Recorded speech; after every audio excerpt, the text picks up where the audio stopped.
No, come on, Sean. Turn that thing off.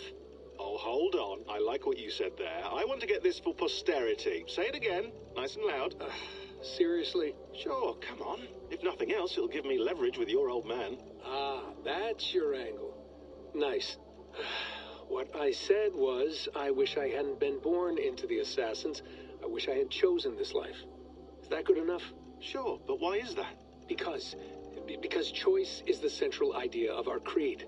It underpins everything, right? It's about free will. It's about seeing the evidence before you and saying, yes, this is what I want. Or, no, this isn't for me. But when you're born into a group like this, or any other, like I was, you get mixed signals.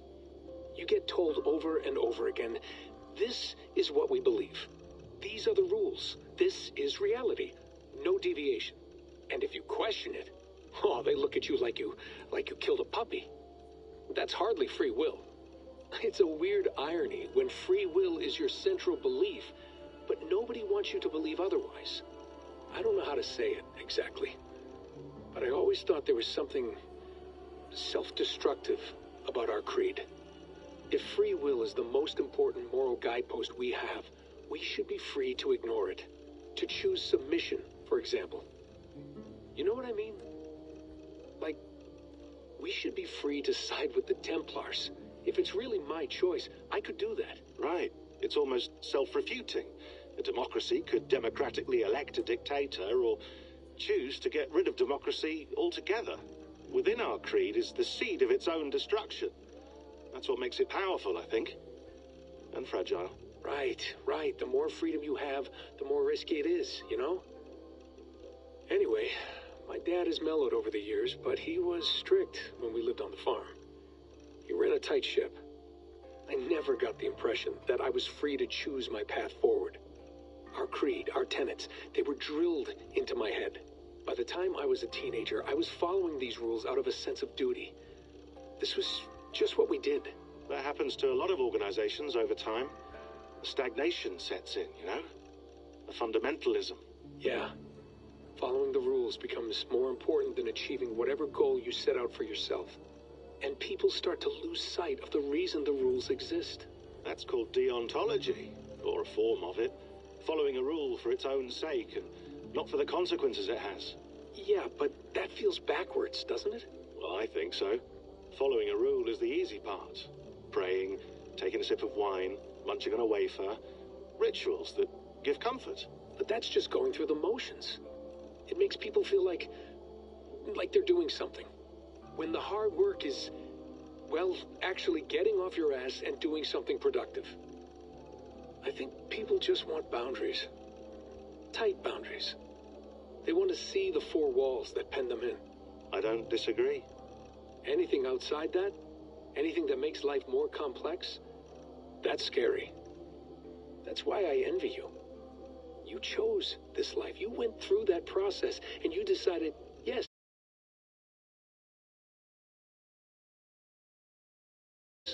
Sure. It didn't stop me from being an insufferable know-it-all as a teenager, but I see your point. I would have loved to have been a know-it-all. I knew nothing. Not until you guys found me. Yeah. It wasn't until I met you, and Bex and Lucy, that I knew. I knew I wanted to be an assassin. Oh, thanks, Des. Come here. Bring it in, bud. I don't normally like touching, but I'll make an exception now. I am not hugging you. You sure? Because I smell.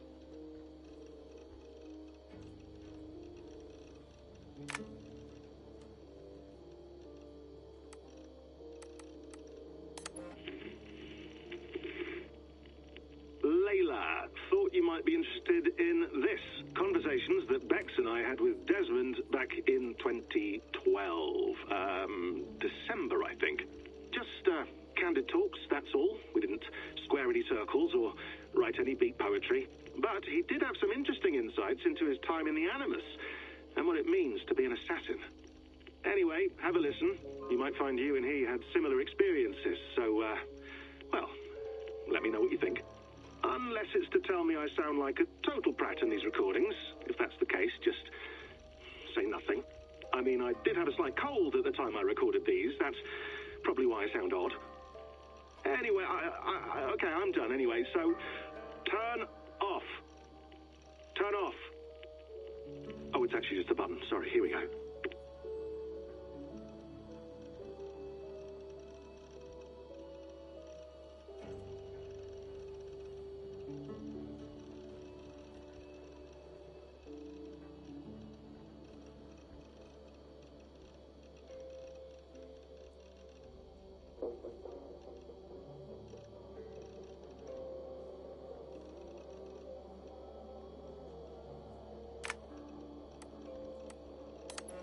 Hold on, I'll just set this here.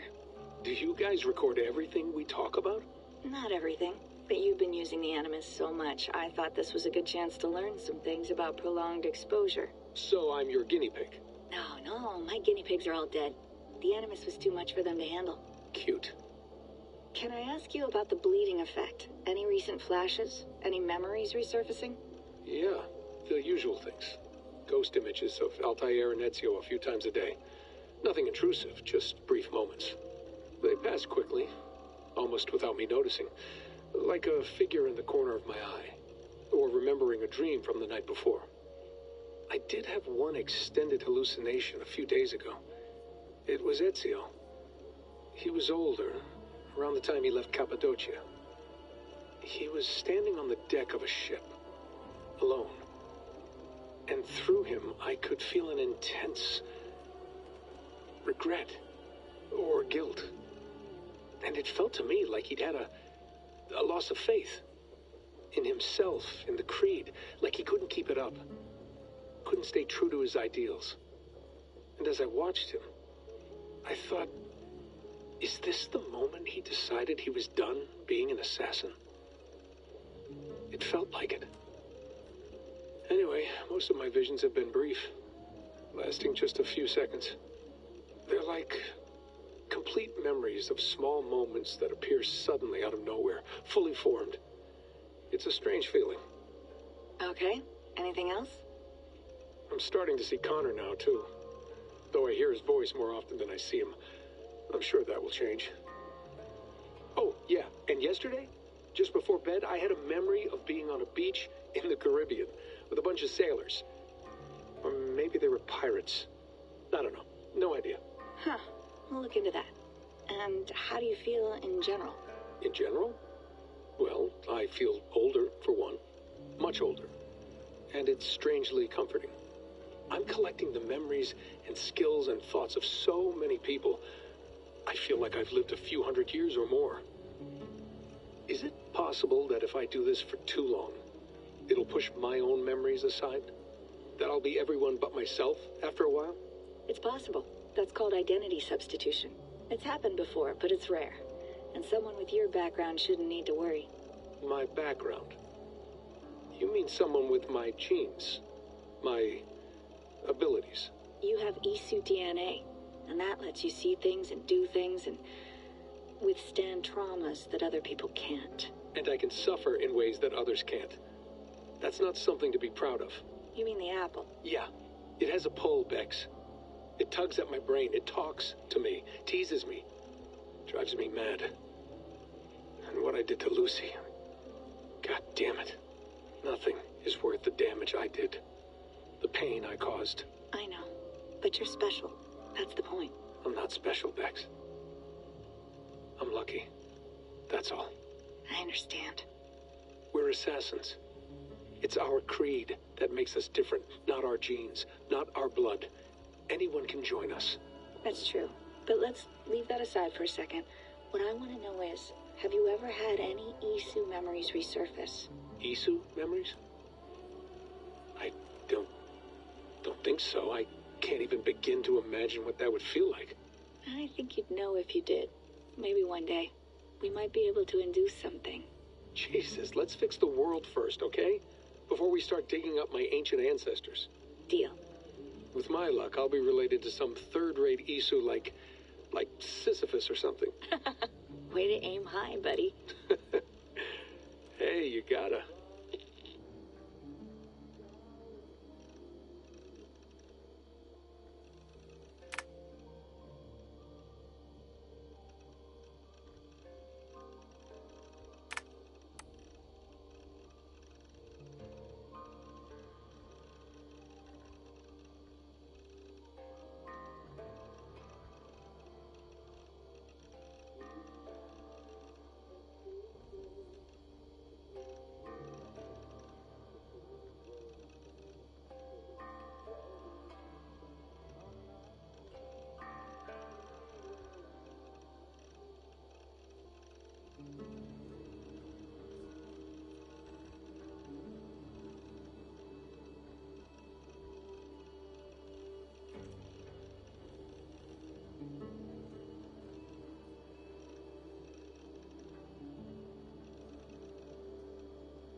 That's quite nice.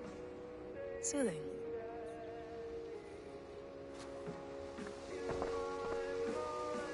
Sean has been busy.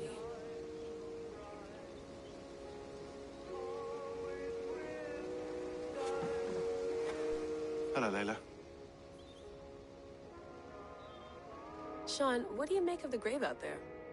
Well, it overturns a few hundred years of scholarship about the first Europeans to set foot in North America. Apart from that, it's just a bunch of muddy bones, isn't it?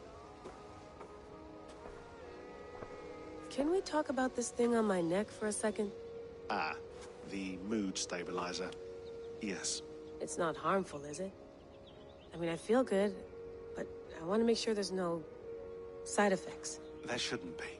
It's only blocking outside signals, a passive effect, so the staff doesn't, you know, mess with you. Sean, what happened last year, I had no control over that. I tried to resist. I understand.